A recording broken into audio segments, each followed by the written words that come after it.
एक महिला का पति का कुछ काम ही ऐसा था कि वो अक्सर घर से बाहर ही रहता था और इसी का फ़ायदा उसकी बीवी उठाने लगती है और अपने प्रेमी को अपने ही घर में बुला लेती है और उसके साथ नाजायज़ रिश्ता बनाने लगती है। उसके साथ वह शारीरिक संबंध बनाने लगती है और अपनी हवस की भूख मिटाने लगती है। लेकिन एक रोज़ जब वो अपने प्रेमी को अपने ही घर बुलाई थी और उसके साथ शारीरिक संबंध बना रही थी, अपनी हवस की भूख मिटा रही थी, तो यह सब उसका ससुर देख लेता है। इसके बाद कहानी में क्या क्या होता है, आइए कहानी को विस्तार से समझते हैं। नमस्कार दोस्तों, मैं हूं अंकुश। आज की सच्ची कहानी जो आप सुनने जा रहे हैं, यह कहानी राजस्थान की है। राजस्थान में एक ज़िला है भरतपुर और इस भरतपुर ज़िला के अंदर एक नौह गाँव आता है और इसी नौह गाँव के रहने वाले पवन शर्मा, जिसकी उम्र 35 साल होती है, और इनकी पत्नी का नाम रीमा शर्मा होती है, जिसकी उम्र 32 साल होती है। और इन दोनों की शादी 2015 में हुई थी और शादी के बाद इन दोनों के 2 बच्चे भी थे। घर में पवन शर्मा के माँ और बाप भी रहा करता था और इन लोगों की ज़िंदगी खुशहाल तरीके से चल रही थी। लेकिन पवन शर्मा का कुछ काम ही ऐसा था कि वह अक्सर घर से बाहर ही रहता था। उनका काम ट्रांसपोर्ट का काम था। लेकिन जब भी वह घर से बाहर आता था तो अपनी बीवी और बच्चों और माँ बाप से बात करना नहीं भूलता था। कुल मिलाकर जो शर्मा परिवार की फैमिली थी वह सब अपनी खुशहाल ज़िंदगी जी रहा था। लेकिन अचानक एक रोज़ 29 मई 2022 को जब पवन शर्मा काम के सिलसिला से घर से बाहर में था, उस रोज़ वो अपने घर पे फ़ोन नहीं करता। सुबह से लेकर शाम हो जाती है, रात होने वाली होती है, लेकिन पवन शर्मा अपने घर पे फ़ोन नहीं करता है।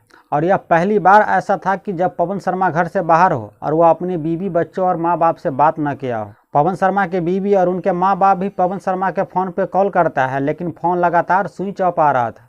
तब उन लोगों के परिवार को यह लगने लगता है कि हो सकता है कि पवन शर्मा का मोबाइल की बैटरी डिस्चार्ज हो गया हो, इसलिए वह बात नहीं किया हो।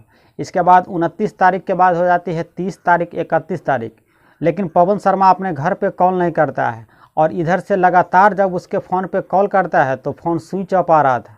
तब इन लोगों को चिंता होने लगती है। इसके बाद पवन शर्मा का जो पिता हरिप्रसाद शर्मा होता है, वह अपने दोस्त, रिश्तेदार, नाते यहाँ फ़ोन करने लगता है और पता लगाने की कोशिश करता है कि पवन शर्मा उसके यहाँ तो नहीं गया है। लेकिन सभी लोग इनकार कर देता है, कहता है कि यहाँ पवन शर्मा नहीं आया है। इसके बाद जिस ट्रांसपोर्ट में पवन शर्मा काम करता था, वहाँ भी पता लगाने की कोशिश करता है। तब वहाँ से पता चलता है कि वह तो 28 मई को ही अपने घर पे गया है। इस बात को लेकर इन लोग की चिंता और बढ़ जाती है और थक हार कर लोकल पुलिस स्टेशन चिकसाना में जाकर ये लोग 4 जून 2022 को अपनी बेटे की गुमशुदगी की रिपोर्ट लिखा देती है। पवन शर्मा को अचानक घर से गायब हो जाने के बाद उनके परिवार के लोग काफ़ी दुखी हो चुके थे और जो उनकी बीवी थी वो सबसे ज़्यादा दुखी हो चुकी थी। अगर सुहाग इस तरह से अचानक गायब हो जाए तो आप समझ सकते हैं कि उसकी बीवी पे क्या बीत रही होगी। और उधर चिकसाना पुलिस हाथ पे हाथ धरे बैठी रहती है कि पवन शर्मा कहीं से घूम फिर कर अपने घर वापस आएगा। लेकिन ऐसा नहीं होता है। कई महीना बीत जाता है लेकिन पवन शर्मा अपने घर वापस नहीं आता है। लेकिन इस कहानी में नया ट्विस्ट 5 महीने के बाद आता है। 16 अक्टूबर 2022 को आधी रात में हरिप्रसाद शर्मा को लगता है कि जो उनकी बहू है उसके कमरे से किसी मर्द की आवाज़ आ रही है। हरिप्रसाद अपने बहू के कमरे के पास जाता है और अपने बहू के कमरे के दरवाज़ा के पास से सुनने और समझने की कोशिश करता है कि कहीं उनके बहू के कमरे के अंदर कोई मर्द तो नहीं घुस चुका है। तब उनको लगता है कि हाँ, सचमुच में उनके बहू के कमरे के अंदर से ही किसी मर्द की आवाज़ आ रही है। तब वह कमरे के खिड़की के पास जाता है और खिड़की से अंदर में कुछ देखने की कोशिश करता है। खिड़की में कुछ छोटा सा होल था, उससे जब वह अंदर का मंजर देखता है और अपनी बहू का यह रूप देखकर उसके पैर तले ज़मीन खिसक जाता है। वह देखता है कि जो उसकी बहू है पड़ोस के ही रहने वाले भागेंद्र के साथ नाजायज़ रिश्ता बना रही है। उसके साथ वह शारीरिक संबंध बना रही है। 5 महीना पहले उनका बेटा रहस्यमय तरीके से गायब हो चुका था और इधर उसकी बहू पड़ोस के रहने वाले लड़के के साथ गुलछर्रे उड़ा रही है, उसके साथ शारीरिक संबंध बना रही है। हरिप्रसाद अपने बहू के कमरे के दरवाज़ा के पास जाता है और बाहर से कुंडी लगा देता है और ज़ोर ज़ोर से चीखने चिल्लाने लगता है और कहने लगता है कि आप जल्द से जल्द मेरे घर पे आओ, मेरे बहू के कमरा के अंदर कोई आदमी घुस गया है। हरिप्रसाद शर्मा के चीखने और चिल्लाने की आवाज़ सुनकर आस पड़ोस के लोग भी आता है और हरिप्रसाद की बीवी भी अपने बहू के कमरे के पास आती है और आस पड़ोस के लोग भी हरिप्रसाद के घर में आ जाता है। इसके बाद हरिप्रसाद अपने बहू के कमरे का दरवाज़ा खोलता है। आस पड़ोस के लोग भी देखता है कि जो उसकी बहू है और पड़ोस में रहने वाले भागेंद्र अस्त व्यस्त हालत में है।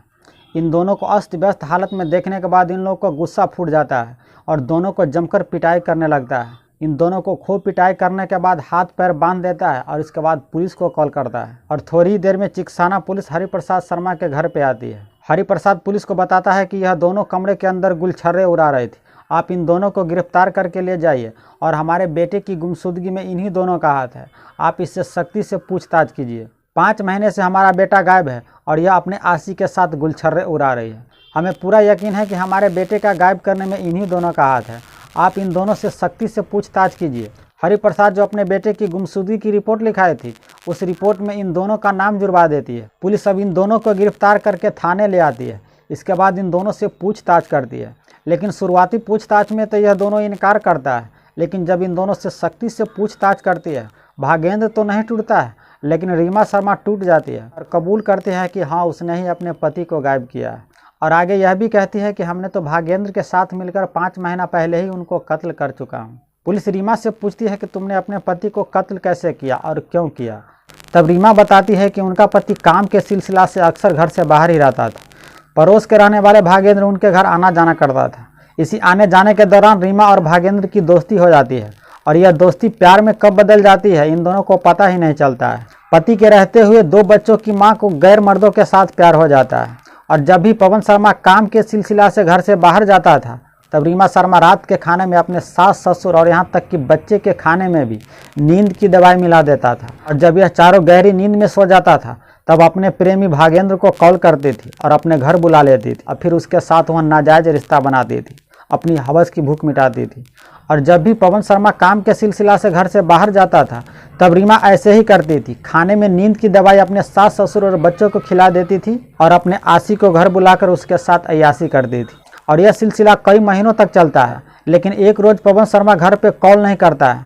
तारीख थी 28 मई 2022। काम के सिलसिला से पवन शर्मा घर से बाहर गया हुआ था। उस रोज वो अपने घर पे फ़ोन नहीं करता है और अचानक से आधी रात में अपने घर वापस आ जाता है। और घर के अंदर पवन शर्मा की बीवी अपने आशिक को बुला के रखी हुई थी, उसके साथ अय्याशी कर रही थी।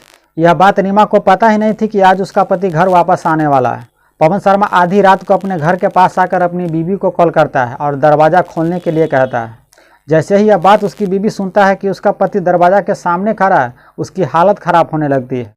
वह भागेंद्र से कहता है कि अब क्या होगा, हमारा और जो तुम्हारा रिश्ता है इसके बारे में तो यह सारी दुनिया को बता देगा। भागेंद्र रीमा से कहती है कि हमें तो कुछ समझ में नहीं आ रहा है कि हम क्या करें, अब हम दोनों तो पकड़े जाएंगे। तब रीमा कहते हैं कि तुम टेंशन मत लो, हम पवन को घर के अंदर बुलाते हैं और दोनों मिलकर पवन को यहीं कत्ल कर देंगे। हमारे और तुम्हारे बीच में जो रिश्ता है इसके बारे में दुनिया को कभी पता ही नहीं चलेगा। और रीमा ऐसे ही करती है। सास ससुर और बच्चों को तो पहले ही नींद की दवाई खिला दिया था, वो लोग तो गहरी नींद में सो रहे थे। वह दरवाजे के पास जाती है, दरवाज़ा खोलती है। घर के अंदर उनका पति पवन शर्मा आता है। फिर उसकी बीवी मुस्कुराते हुए पूछती है कि आप बगैर फ़ोन किए अचानक घर आ गए। तब उसका पति जवाब देता है कि काम में मन नहीं लग रहा था, तुमसे मिलने का मन हो रहा था, इसीलिए घर आ गया। जैसे ही पवन शर्मा अपने कमरा के अंदर घुसता है, पहले से ही तैयार भागेंद्र उनको पीछे से गला घोंटने लगता है। रीमा और भागेंद्र दोनों मिलकर पवन को काबू में करता है और गला घोंटकर इनका कत्ल कर देता है।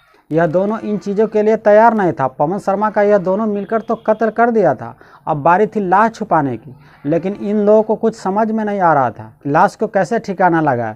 तब यह दोनों फैसला करता है कि आज की रात इस बेड के अंदर ही पवन शर्मा की लाश को छुपा देते हैं। पवन शर्मा की लाश को उठाकर जिस बेड पर यह लोग सोता था, उसी बेड के अंदर पवन शर्मा की लाश रख देता है, ऊपर से ढक्कन लगा देता है। इसके बाद उस पर बेड लगा देता है। रीमा भागेंद्र से कहती है कि तुम अपने घर चले जाओ और इस लाश को अब कल ठिकाना लगाएंगे। भागेंद्र अपने घर वापस आ जाता है और रीमा उसी बेड के ऊपर सो जाती है जिस बेड के नीचे अपने पति का कत्ल करके रखी थी। सुबह हो जाती है और इस घटना के बारे में किसी को कुछ पता ही नहीं चलता है। और सारा दिन रीमा शर्मा यह सोचती है कि इस लाश को कैसे ठिकाना लगाए। काफ़ी सोचने के बाद उसे एक आइडिया आता है। गांव से ही थोड़ी दूर एक नहर बहता है, उसी नहर में इस लाश को ठिकाना लगाने की वह सोचता है। और जब रात हो जाती है तब वह अपने आशिक भागेंद्र को कॉल करती है और उस बेड के अंदर से पवन शर्मा की लाश को उठाता है और दोनों मिलकर उसी नहर में पवन शर्मा की लाश को बहा देता है। मोबाइल फ़ोन तो पहले ही स्विच ऑफ कर चुका था और वह मोबाइल फ़ोन भी उसी नहर में फेंक देता है और फिर दोनों अपने अपने घर वापस आ जाता है। फिर रीमा शर्मा अगले रोज से एक्टिंग करने लगती है कि उसका पति कहीं गायब हो चुका है। पुलिस उन दोनों को उस नहर के पास ले जाती है जहाँ पे पवन शर्मा की लाश को ये लोग फेंका था। गोताखोर की मदद से पवन शर्मा की लाश को पता लगाने की कोशिश करता है, लेकिन 5 महीना बीत जाने के बाद उसके लाश तो नहीं मिलता है, कुछ हड्डियाँ जरूर मिलता है। और उस नहर से पवन शर्मा की पैंट भी पुलिस बरामद कर लेती है। उस पैंट में पवन शर्मा की आधार कार्ड मिलता है। फिलहाल रीमा और उसका प्रेमी भागेंद्र अब जेल के अंदर में है। तो यह थी आज की सच्ची कहानी दोस्तों। इस कहानी के बारे में आपकी क्या राय है, आप प्लीज़ कमेंट जरूर कीजिए और अपनी राय ज़रूर बताइए। हम आपसे अगले वीडियो में मिलते हैं, तब तक आप अपना और अपने पूरे परिवार का ख्याल रखिए। जय हिंद, जय भारत।